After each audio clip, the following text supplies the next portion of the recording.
Eclesiastés capítulo 3 versículo 1. Dice la palabra del Señor: bajo los tres poderosos, en el nombre del Padre y del Hijo y del Espíritu Santo. Amén. Dice: por todo tiene su tiempo, y todo lo que se quiere debajo del cielo tiene su hora. Tiempo de nacer y tiempo de morir, tiempo de plantar y tiempo de arrancar lo plantado. ¿Qué dice el 3?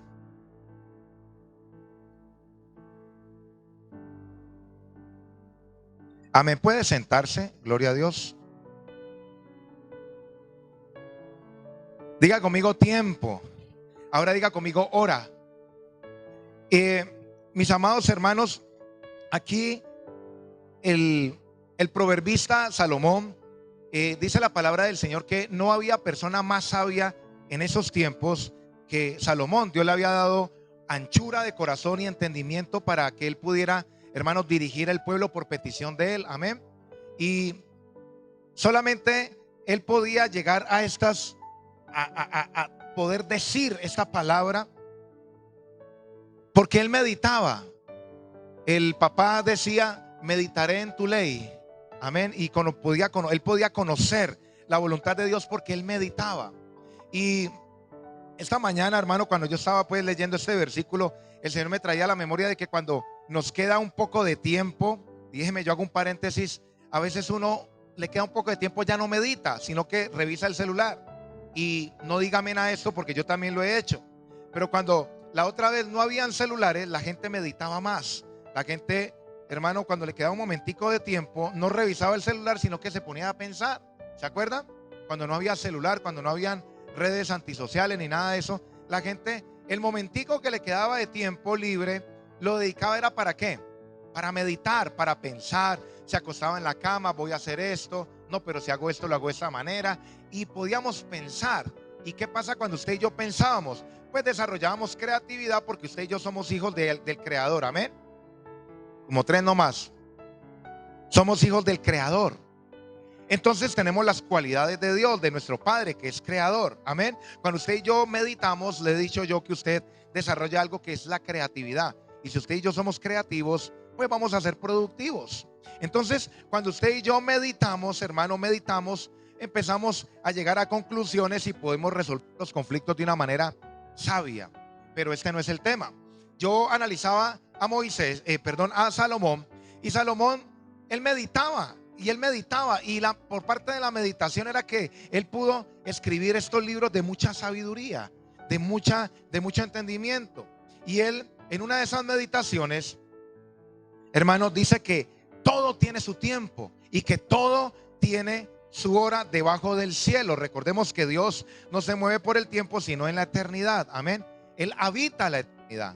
Usted y yo nos movemos en el tiempo. La eternidad es otra cosa, es el tiempo presente de Dios. Usted y yo nos movemos debajo del cielo está el tiempo. Estamos sujetos a una medida, a un tiempo, a un momento. Amén. Y dice que hay tiempo, y a todo lo que se quiere debajo del cielo le llega su hora, tiempo y hora. Lo mismo le pasó al Señor Jesucristo cuando la mamá le dijo: mi hijo, convierta, o sea, le dijo que se había acabado el vino. ¿Y qué le dijo él a su mamá? Mujer, ¿no me ha llegado la hora? Entonces, entendiendo esto, usted y yo tenemos que ser entendidos, decir, bueno, hay un tiempo, pero también hay una hora. Amén. Hay un tiempo. Yo creo que la otra vez hablé un poco de eso, pero vamos a ver si para introducir se me logra entender. Ojalá con el poder de Dios podamos entender la palabra. Somos muy inteligentes, hermano. Y dice la palabra del Señor que hay tiempo y hay hora. Hay veces estamos en el tiempo, pero a veces no estamos en la hora correcta. No estamos en la hora para que lleguen las bendiciones. Y esto produce irritabilidad. Esto produce, hermano, frustración y produce molestia en cada una de las personas. A David le pasó. David dice que un salmo: no te irrites a causa de los enemigos. Él veía cómo prosperaban los enemigos. ¿Sí lo han leído?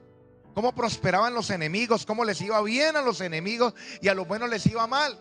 Y yo sé que ahora en estos tiempos, hermanos, usted y yo podemos pensar lo mismo y decir: pero Dios mío, ese impío cómo le va bien, o cómo le va bien, y a mí cómo no me va bien. Pero ¿y yo qué, Señor? ¿Cuántos nos hemos sentido así? Yo me he sentido así. De que uno, hermano, dice, pero bueno, ¿y cuándo es que va a llegar mi hora? ¿Cuándo es que va a llegar mi tiempo? ¿Cuándo es que va a llegar ese momento? Yo me he sentido así, hermano. Pero a medida que escudriño más la palabra, me doy cuenta, hermano, de que todo tiene su tiempo y de que todo tiene su hora. Y el mismo Salomón escribió: tiempo y ocasión le acontecen a algunos. A todos nos acontece tiempo y ocasión. Lo que pasa es que nosotros a veces no somos entendidos en los tiempos. Usted y yo tenemos que ser entendidos en los tiempos. ¿Para qué? Para poder usted y yo conocer al Señor y saber cómo movernos. Anteriormente usted iba a un culto y usted salía súper lleno, porque, hermano, la gloria de Dios, estábamos en la hora del avivamiento y del mover poderoso de Dios. ¿A cuántos se acuerdan de ese tiempo? Y la gente cada vez de pronto ni tenía tiempo para congregarse, pero llegaba a un culto, hermano, y eso, el boom. Era un tiempo de avivamiento, un tiempo, hermano, de fuego. Y con eso no es que nos quedemos ahí, tenemos que llegar a ese nivel. Pero en estos tiempos la Biblia dice que el amor de muchos se iba a enfriar. Que, hermano, que el amor de muchos se iba a enfriar. La incredulidad ha crecido, el conocimiento ha crecido, la incredulidad también. El mover hermano, ha escaseado. Y si usted pone a comparar los tiempos de antes con los tiempos de ahora, hermano, son tiempos totalmente diferentes. Porque había un tiempo, había una hora sobre el avivamiento. Hoy en día estamos volviendo otra vez al tiempo, pero todavía no ha llegado tu hora. Y su hora va a llegar.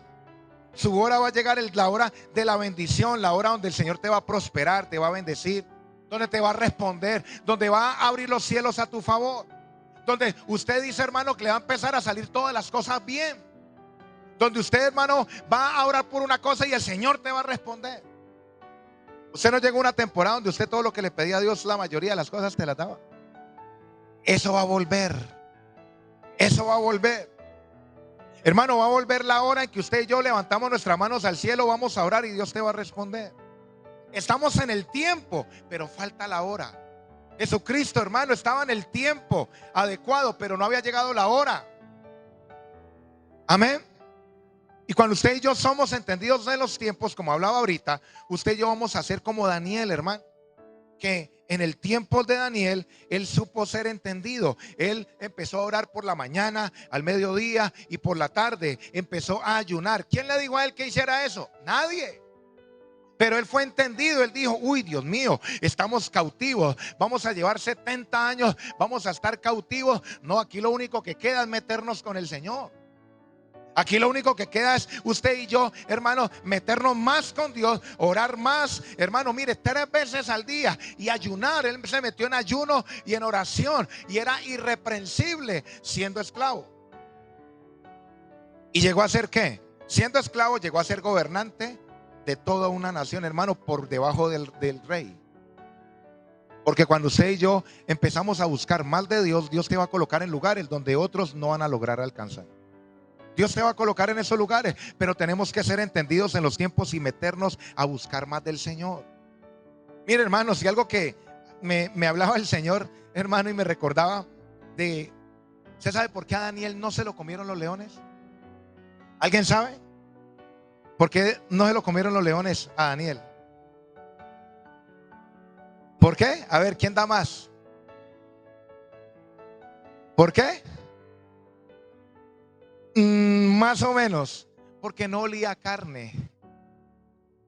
¿Qué comen los leones? Claro, hermano. Y usted va a decir, ay, pastor, pero ¿cómo se le ocurre? Él era de carne y hueso. Pero llevándolo, hermano, a la interpretación personal. Eso no lo dice la Biblia. Yo a la interpretación. No se lo comieron los leones porque no olía carne. La persona que mantiene en pecado, pensando en cosas de pecado, huele a carne, huele, hermano, a diablo. En el mundo espiritual. En el mundo espiritual, la gente que busca las cosas del mundo, las cosas de la carne, los demonios ven, hermano, ven, uy, un chuletón grandote. Y los osos de la carne y los leones de la tentación, hermano, lo empiezan a perseguir. ¿Y por qué es que me persigue tanto mal? Pues oleja carne, tenés que santificarte y caminar en el espíritu. Pero los leones llegaron, hermano, y no olieron carne. Usted un león comiendo hierba o comiendo otra cosa. Es lo que sea carne, hermano. Esos leones estaban muertos de hambre allá. Hermano, yo creo que no le dan de comer 3 días. ¿Cómo estaban esos leones? No olían a carne. Y apenas entraron a los chismosos, a los murmuradores, a los mentirosos, a los que, hermano, olían a pura carne y los de, no entraron a lo profundo del foso y ya se los habían devorado. Por eso el diablo dice que el diablo anda como león rugiente, buscando a quien devorar. Y los leones, ¿a quiénes devoran? A la carne. Si usted y yo no olemos a carne, bueno, pastor, ¿y cómo un cristiano puede oler a carne? Pues sencillo, cuando empieza a buscar las cosas del mundo. Hermano, las personas que están en el mundo, que no son cristianas, no andan en la carne, no. El único que anda en la carne es el cristiano. Sí, hermano, los creyentes pueden andar en la carne. Un impío no anda en la carne. Es un hijo de desobediencia. Pero el cristiano que ha hecho la oración de fe, que ha conocido del Señor, empieza a bajar del espíritu a la carne, se vuelve un chuletón, hermano. Y en el mundo espiritual, los leones y los osos, que son tipología de demonios, empiezan a perseguirlo. Por eso a Daniel, yo llegué a esa conclusión de que no se lo comieron los leones porque no olía carne. Amén. Entonces, cuando usted y yo somos entendidos, hermano, usted y yo tenemos que detectar el tiempo. Nosotros, hermano, tenemos una esperanza. Vamos a leer primera carta de Juan, capítulo 5, versículo 14. Primera carta de Juan 5:14.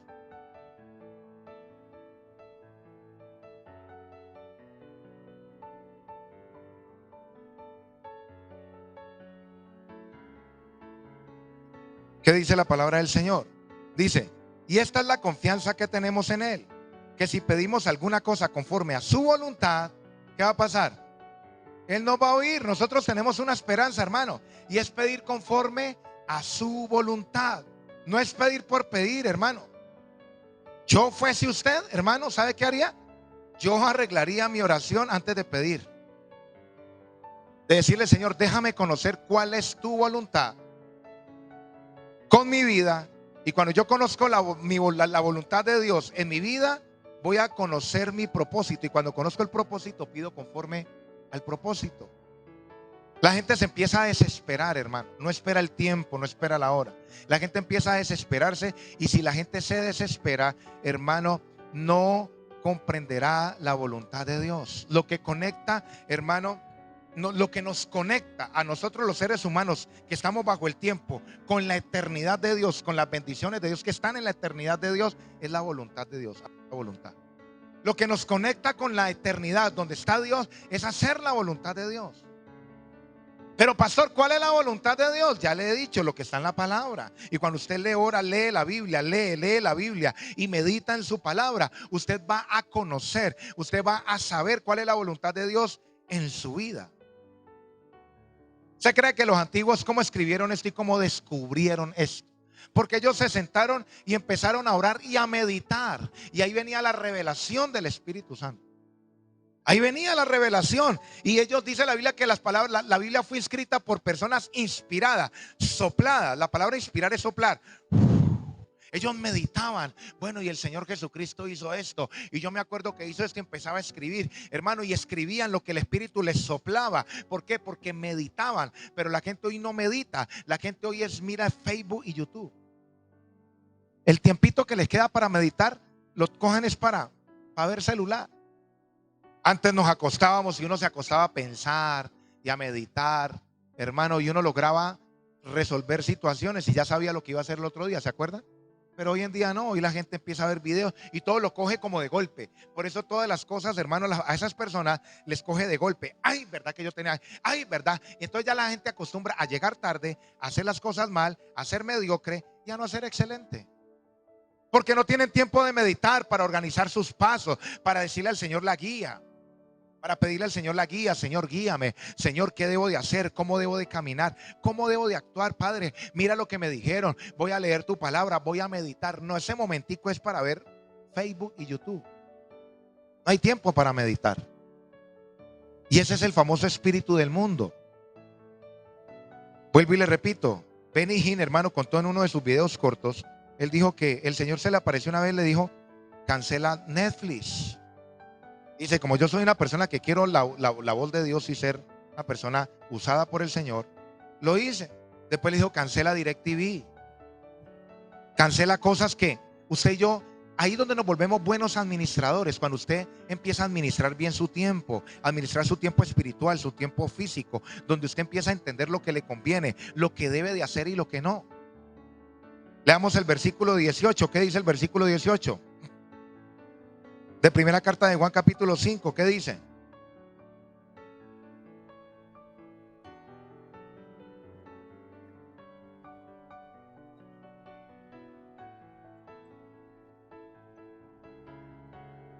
Mire, hermanos, dice aquí la Biblia: sabemos que todo aquel que ha nacido de Dios no practica el pecado, pues aquel que fue engendrado por Dios le guarda y el maligno no le toca. ¿Qué es la palabra practicar? ¿Alguien sabe qué es practicar? Es repetir, hacerlo seguido, hacerlo constantemente. Cuando usted y yo somos personas que, usted y yo no, bueno, sí, usted y yo somos personas que estamos practicando la voluntad de Dios, hermano, pues nos vamos acercando más al Señor y las cosas eternas pasan a lo natural. Pero la gente que mantiene practicando el pecado, porque este versículo lo malinterpreta la gente. No, el que él nacido de Dios no peca nunca. No, hermano, practicar. Una cosa es practicar y otra cosa es caer en pecado. Practicar es hacerlo repetidamente. Usted y yo no somos perfectos.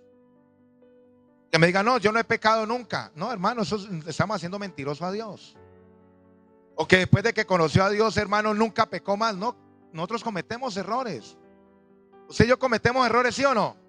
Y estamos siendo santificados. Y vuelvo y le repito, la voluntad de Dios. ¿Cuál es la voluntad de Dios suya y mía? Para con usted y para conmigo. Darte carros, darte empresas, darte sanidad.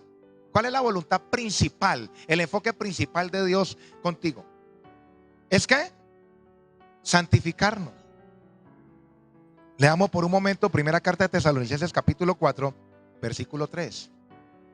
¿Qué dice Tesalonicenses? Primera carta de Tesalonicenses 4:3.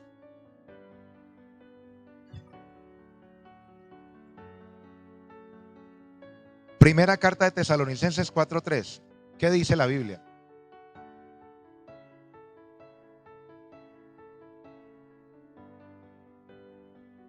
¿Cuál es la voluntad de Dios? Santificarnos. Lógico, Él quiere darte casa, beca, de todo, esposa, Él quiere darte de todo. Pero lo primordial que Él va a buscar es santificarte, porque si te santifica, las demás cosas vienen por añadidura y te va a llevar al cielo. Vamos a poder ver al Señor. Sin santidad nadie va a poder ver al Señor. Amén. Entonces la gente se empieza a desesperar, hermano. Y empieza a desesperarse. Se empieza a desesperar. Y no sabe de que usted y yo tenemos que ser buenos administradores. Entonces, no es resultado, la gente empieza a entrar en desespero, empieza a entrar en ansiedad, en depresión y se empieza a frustrar. Pero yo voy al culto y no pasa nada, y no sucede nada, y no pasa nada. Y vuelvo y le repito lo que yo le dije la semana antepasada. Usted y yo por eso tenemos que, hermano, siempre buscar una meta. Una meta, ¿para qué? Para poder clamar, para poder buscar. Usted quedan 3 meses, hermano, para que se acabe este año. Amén. ¿Cuál es tu meta de aquí a diciembre? Colóquese una meta espiritual. De decirle: Señor, de aquí a diciembre yo quiero lograr esto. Yo quiero mi casa. Yo quiero un don espiritual. Yo quiero, Señor, ser más santo. Quiero ayunar más. Quiero orar más. Señor, de aquí a diciembre yo quiero que todas las deudas estén pagas. Y voy a empezar a clamar y a orar y a ayunar por eso. Metas espirituales. Pero la persona le va pasando el año, cada año, año tras año, y no hay metas. No hay nada, porque el mundo, los afanes de este mundo lo cogieron.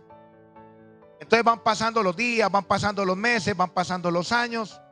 ¿Y qué pasa? Pues no hay metas. Entonces cuando al principio llegamos en el fuego y llegamos quitando todo lo malo, quitando todas las cosas. Y hermano, y cuando pasó el tiempo, hermano, y ya logramos algunas cosas, pero ¿qué más sigue? Cuando no había plata para algo, ¿qué hacíamos? Clamábamos, ¿cierto? Padre, regálame eso, Señor, y orábamos y clamábamos. Dios no lo da. Entonces ya la gente dejó de clamar, porque no hay una meta, no hay otro propósito, no hay, hermano, algo más alto. Entonces ya la gente tiene plata, entonces ¿cuánto vale? ¿Cuánto? Ya no se clama. porque ya logró llegar aquí. Y usted y yo tenemos que ser como la luz de la aurora, de aumento en aumento, de colocarse metas. Padre, en esta semana, Señor, yo quiero hacer esto. En este mes, Señor, es el mes donde yo quiero lograr algunas cosas. Señor, yo quiero y enfocarse y colocarse metas. Así el cristiano nunca se va a frustrar. Por eso usted y yo vemos cristianos frustrados, porque llegaron a la iglesia. Entonces, bueno, y ya, ¿y qué más sigue? Usted y yo tenemos un vacío en el corazón que tiene que ser llenado con Cristo Jesús y colocarnos metas. Sí, ya llegué, el nuevo nacimiento, la salvación. Bueno, pero Señor, en este año yo quiero escuchar tu voz. Me voy a proponer, Señor, a tener un encuentro mayor que el que he tenido contigo. Son metas. Y así el cristiano no se va a frustrar. Pero la gente que, hermano, se leyó toda la Biblia, ha entendido algunas cosas. De pronto sí, Dios le ha dado dones, pero llegó hasta allí y se estancó. Porque piensa que ya lo logró y que ya lo alcanzó, como dice el apóstol Pablo. No pretendo ya haberlo alcanzado. Si él decía eso es porque en su alma, hermano, pretendía de que ya lo había alcanzado. Hay gente que pretende ya haber alcanzado todo en el Señor y que cree que ya todo lo alcanzó, de que ya logró todo con el Señor y no conocemos ni el 0,001% de Dios. El apóstol Pablo, imagínense este cuadro. El apóstol Pablo tenía los 9 dones del Espíritu Santo. Si usted ve la vida del apóstol Pablo, usted ve que él, hermano, hablaba en lenguas. Él decía, doy gracias a Dios que oro más en lenguas que todos vosotros. A él le tocó que llegar pisando fuerte a la iglesia de Corinto, hermano, porque lo estaban menospreciando. Y le tocó que sacar sus credenciales. Porque las personas que se le manifiestan los dones corren el peligro por su inmadurez de creer que son mayores que los demás, si no son maduras o maduros. A él le tocó que decir, doy gracias a Dios que hablo en lengua más que todos vosotros. Pero si ustedes no tienen amor, no son nada. Él hizo milagros, hermano. Vimos los dones de milagros en Hechos de los Apóstoles. Hermano, vimos los dones manifestados en el apóstol Pablo, en la vida de Pablo. Como mínimo 3 idiomas. El hombre era una persona y él mismo dice, no pretendo yo mismo haberlo alcanzado, sino que prosigo a la meta del premio del supremo llamamiento. Entonces usted y yo tenemos que seguir, Señor. Bueno, ya tiene carro, ya tiene casa, ya tiene finca. Bueno, esas son las metas personales. Señor, voy por las espirituales. Yo quiero, Señor, conocerte. Yo quiero empezar a sentirte. Padre, yo quiero conocer más de ti. Se coloca metas. Nunca te vas a frustrar. Pero el cristiano que se le ha manifestado algo ya cree que lo conoció todo y no conocemos nada. Hermano, lo dice el apóstol Pablo. Yo creo que el apóstol Pablo aquí entre todos nosotros reunidos tenía más conocimiento y más poder que nosotros, ¿cierto que sí? Yo lo reconozco, hermano. No vamos a decir, no, el apóstol Pablo, yo soy, no, hermano. Y si él lo decía, nosotros comparados al lado del apóstol Pablo no conocemos nada, hermano. Entonces, si usted y yo empezamos a colocarnos metas, vamos a ir conociendo más del Señor, más. Entonces no va a entrar esa frustración, esa jartera. Y como decir, ay, no, es que aquí ya no está la presencia de Dios. Es que ese pastor no hace nada. Es que aquí queremos que todos hagan por nosotros. ¿Y nosotros para cuándo? Nos vamos a meter con el Señor. Amén. Vamos a leer primera carta a los Corintios capítulo 4 versículo 1. Si usted y yo no somos buenos administradores, hermano, del tiempo de nuestras vidas, no va a pasar nada. Pero lo que dice primera carta a los Corintios capítulo 4 versículo 1 dice: así pues tengamos los hombres por servidores de Cristo y administradores de los misterios de Dios. Usted y yo somos administradores de los misterios. ¿Qué es un misterio?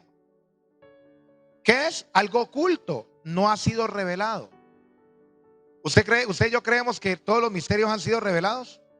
No. Entonces, ¿por qué la iglesia se frustra? ¿Por qué los servidores? Está hablando de servidores. ¿Por qué usted y yo, hermano, a veces nos da como molestia? No crea, hermano, que usted es el único. Yo también he sentido así, como que, Dios mío, y no hay más. Pero eso depende de usted y de mí, que Dios nos revele más en nuestra entrega. Pero la gente pensó que ya logró algo o que no hay nada más. Está buscando, hermano, de iglesia en iglesia donde le pueden dar lo que solamente Cristo, lo que solamente usted con su disposición puede lograr que Dios le revele. Entonces dice la palabra el versículo 2, sigue otra cosa. Ahora bien, se requiere, diga conmigo, se necesita de que los administradores, o sea yo, que cada uno sea hallado como fiel. Diga conmigo fiel. Si usted y yo, hermano, no somos fieles, primero administradores, segundo ¿qué? Fieles. Usted y yo tenemos que ser fieles, hermano. Primero administradores. Administrar el tiempo, voy aquí, voy allá, tengo que leer la Biblia, tengo que orar, tengo que ayunar, tengo que ir al culto, ser un administrador. ¿Y ahora qué requiere? Que seamos como fieles, hermano. Fieles.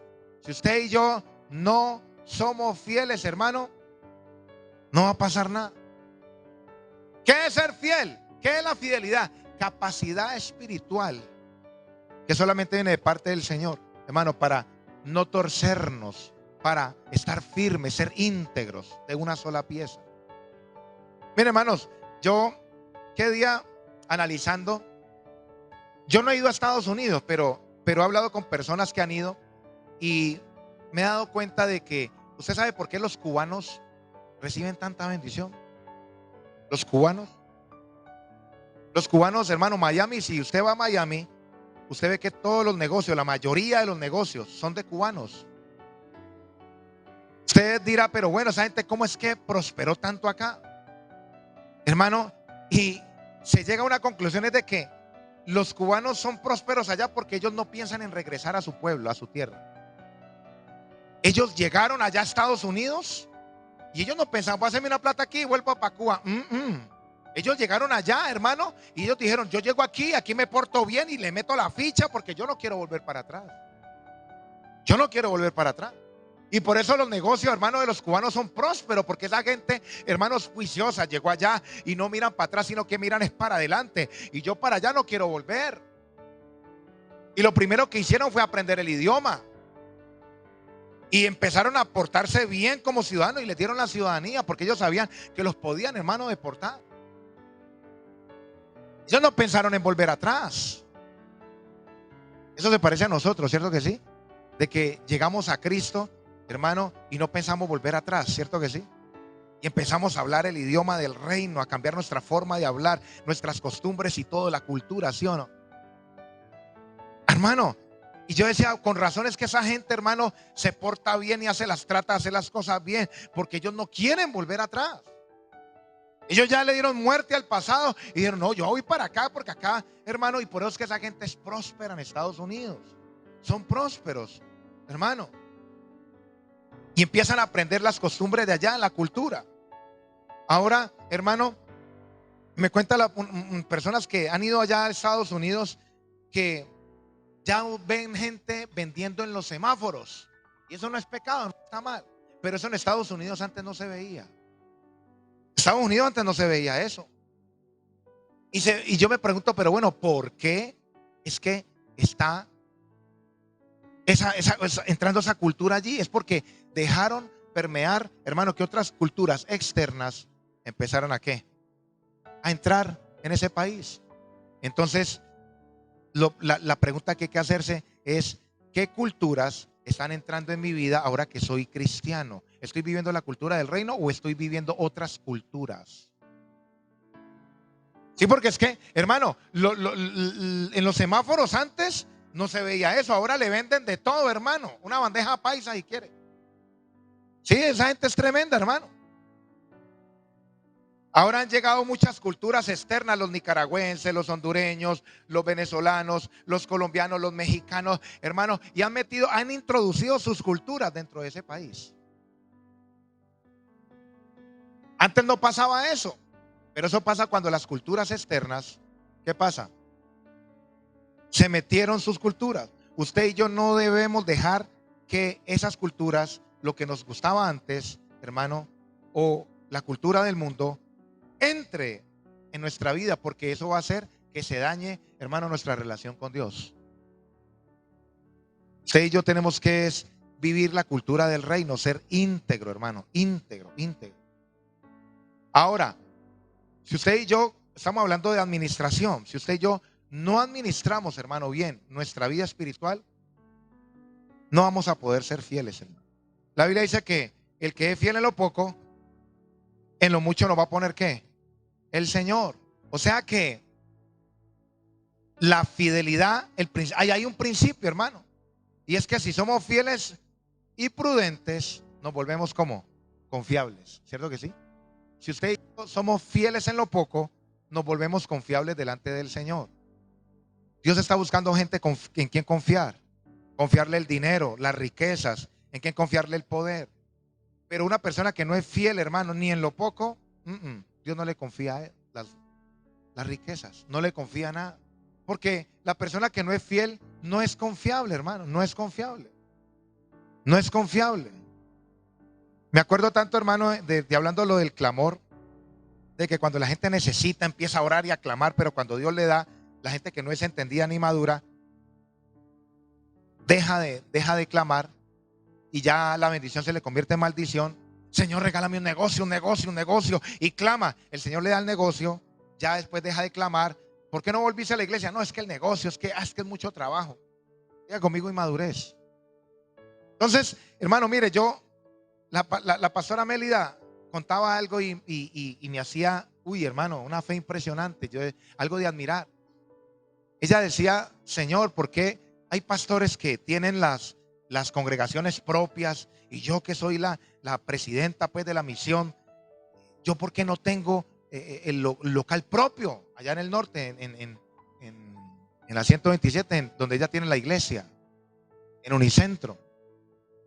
Y el Señor le decía, para que me creas. ¿Sabe cuánto pagaba arrendo ella allá? 40 millones de pesos mensuales. 40 millones mensuales. Ella empezaba el mes con menos 40 millones de pesos mensuales.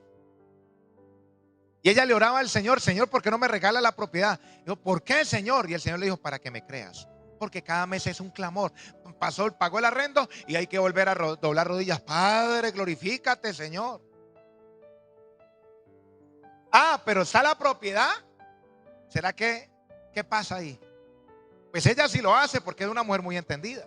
Pero eso es para pensar. Ya gracias a Dios, Dios le dio la propiedad, ya se la dio. Dele la gloria a Dios, hermano.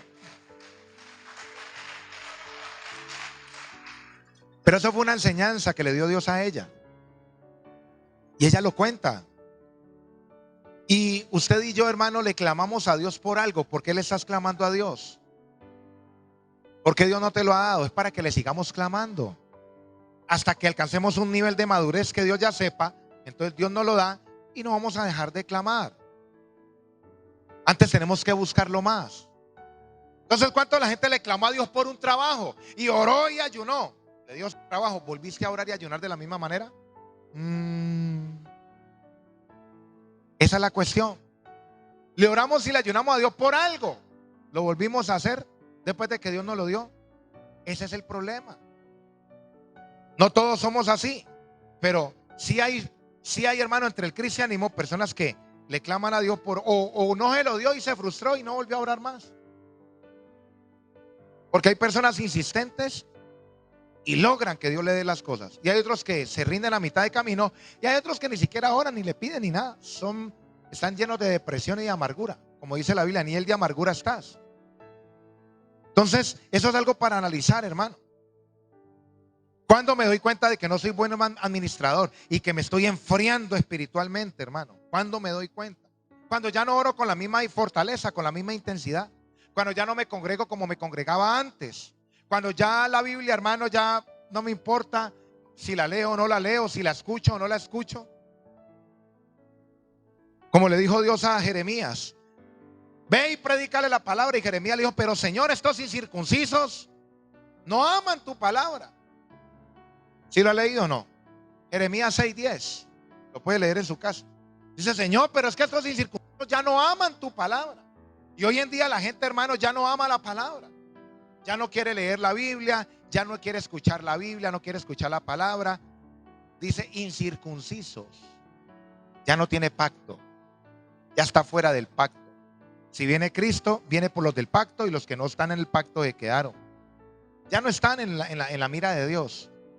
Se salieron, hermano, del pacto.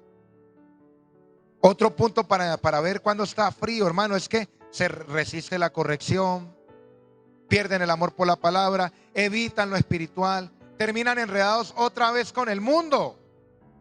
Lo que habían dejado la otra vez, lo volvieron otra vez a aceptar. Primer libro de Samuel, capítulo 28, versículo 3. Voy rápido porque el tiempo. Pasó con Saúl. Ahí dice que Saúl, hermano, cogió todos los adivinos y los desalojó, los sacó de la tierra de Israel. ¿Y qué terminó haciendo Saúl? Aceptando lo que un día rechazó. Cuando él estaba en el fuego, hermano, ¿qué hacía él? Él echaba afuera. Primer libro de Samuel 28, versículo 3. ¿Qué dice? Léalo fuerte.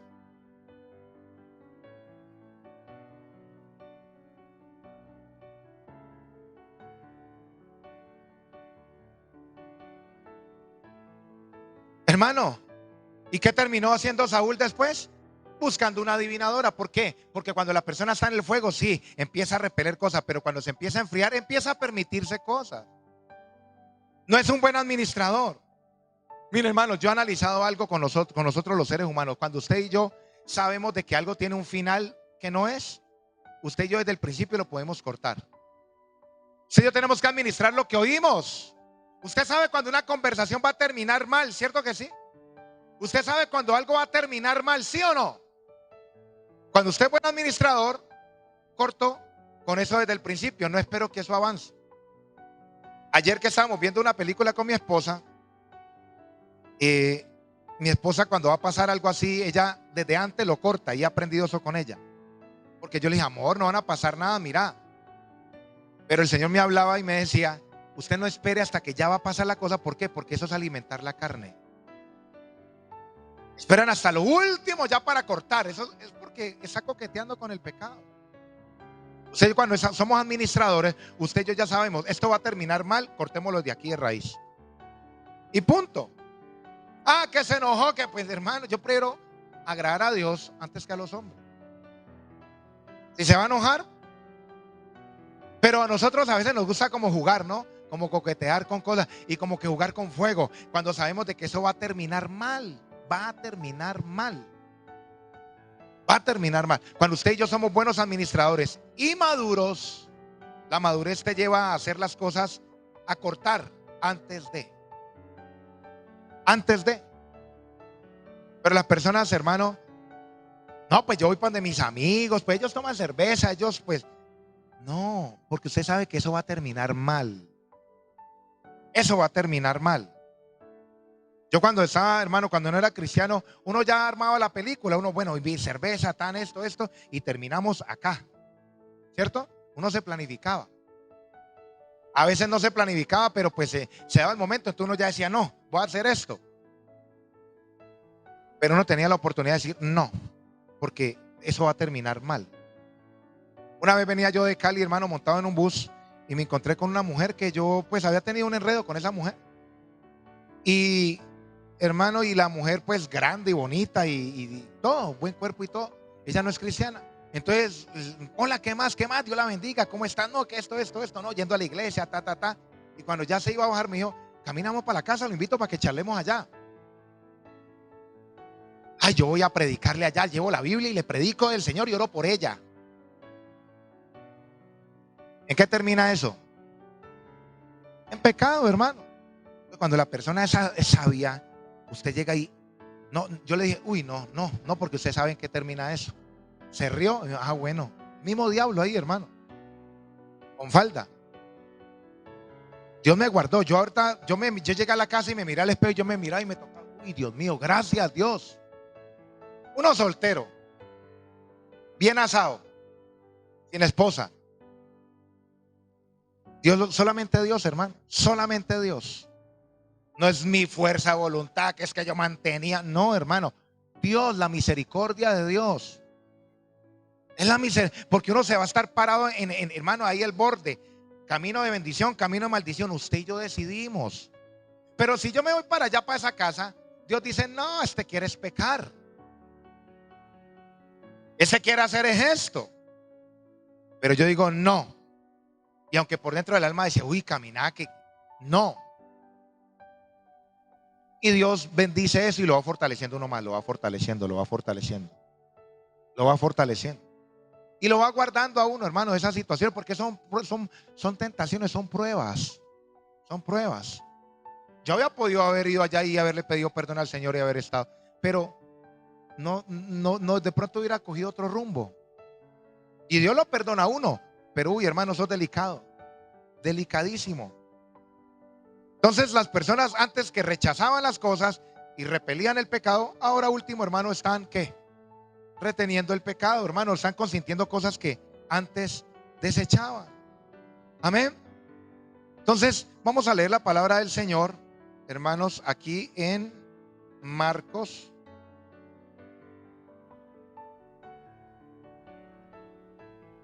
La persona que está fría espiritualmente no reconoce sus errores para que se rompan las ataduras. Se justifica, también justifica su poco rendimiento.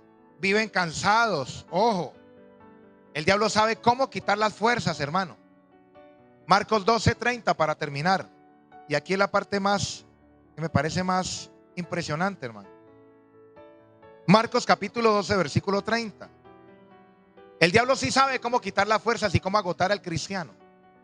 Él sabe cómo hacerlo agotar, cómo hacerlo acostar tarde viendo Facebook y viendo YouTube y viendo películas y viendo series y viendo, hermano, reunido con amigos y amigas hasta 2, 3 de la mañana. ¿Qué va a querer orar? El diablo sabe agotar a la persona. Él es muy astuto. ¿Qué dice Marcos capítulo 12:30? Y amarás al Señor tu Dios con todo tu corazón.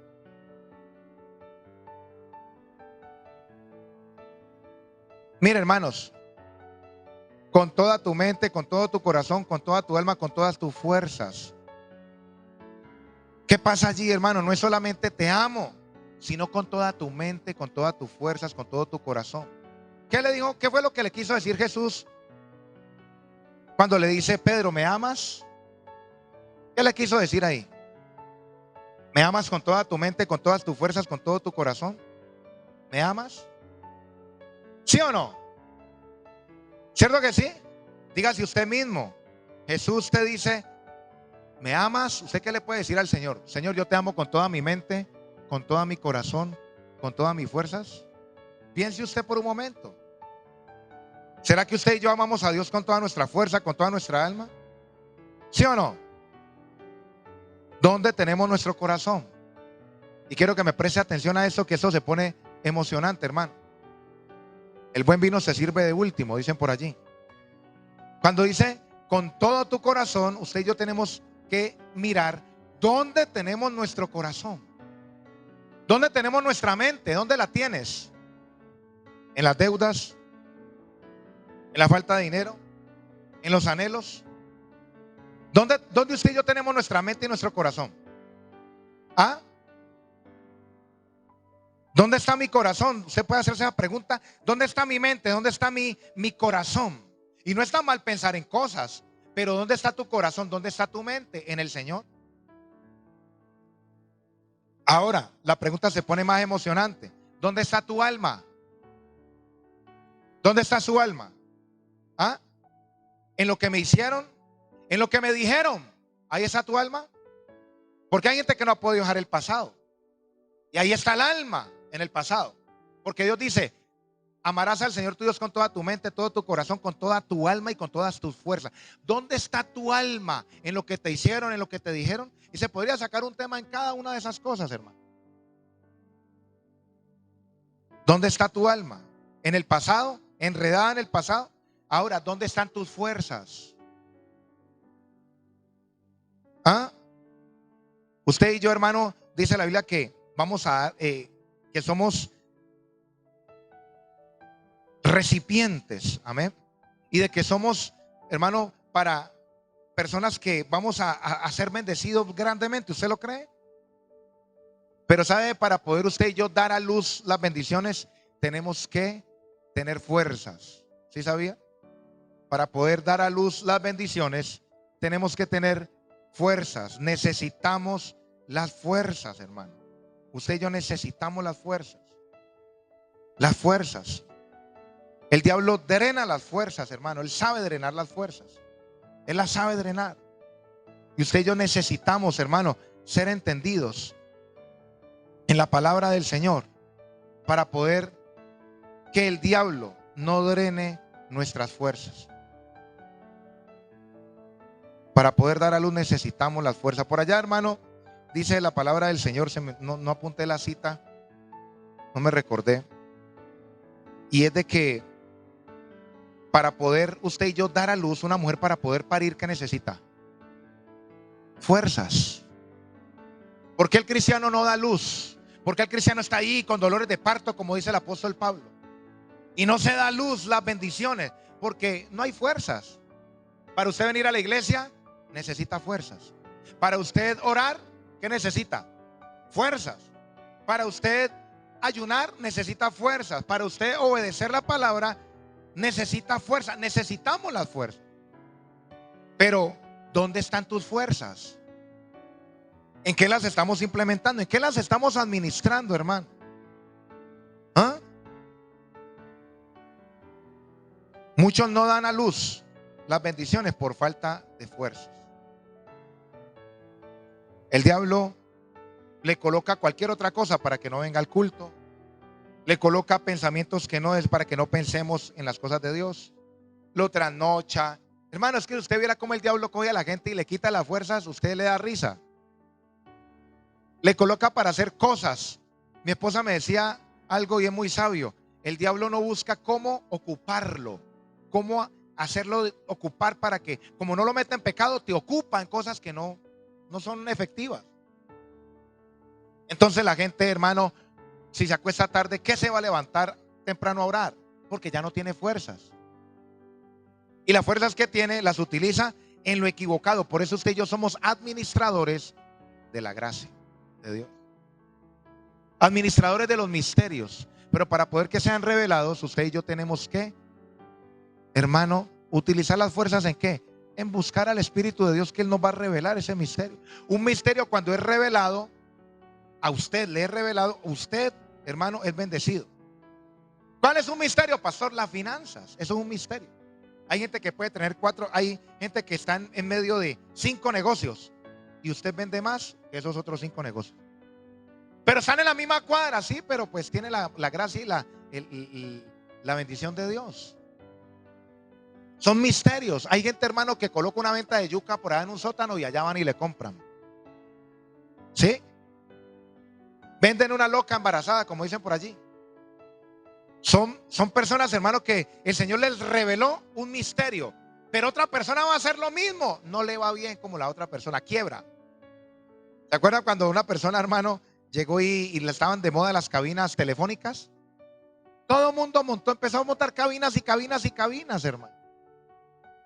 Y así tiene que orarle: Señor, dame la habilidad de hacer las riquezas, dame una palabra, dame un misterio, y el Señor te va a dar algo, y eso va a ser, hermano, el boom, pero en usted. Otra persona lo hace y no va a ser tan boom como usted, porque descubriste un misterio. Estamos hablando de las riquezas y hay muchos más. El misterio de la salvación. Pero es que, Señor, yo no entiendo la salvación. Dígale: Señor, revélame la salvación, hermano, y le digo que usted va a conocer el sacrificio de Cristo en la cruz y usted nunca se va a apartar. Pase lo que pase, nunca. Porque a nosotros nos ha sido revelado el misterio de la salvación, el misterio de la cruz, ¿cierto que sí? El diablo no conocía esto, porque si no, nunca hubiera crucificado a Jesús. Los ángeles ni los demonios tienen la habilidad de, hermano, descubrir ni interpretar los misterios. Por eso dice que nosotros somos los administradores de los misterios, no los demonios ni los ángeles. Si el diablo hubiera sabido eso, no hubiera crucificado a Cristo, porque dice el misterio de la cruz. Él pensó que estaba crucificando al Hijo de Dios y se estaba crucificando él mismo. Diga conmigo: misterios. El misterio, hermano. La fuerza. Necesitamos la fuerza para poder, hermano, enfocarla en lo que nos va a revelar los misterios, en lo que nos va a hacer bien. Pero la gente enfoca las fuerzas en otras cosas, hermano. Y no está mal. Usted tiene una vida. Yo me canso a veces, yo juego fútbol a veces, yo me canso. Pero yo meto a Dios en mi noticia también, en las cosas que tengo que hacer. Ah, pastor, entonces no puedo hacer otra cosa sino estar metido en esa iglesia todo el día. No, usted puede tener su vida, pero ¿cuánto le estamos invirtiendo a Dios? ¿Cuánto? Amén.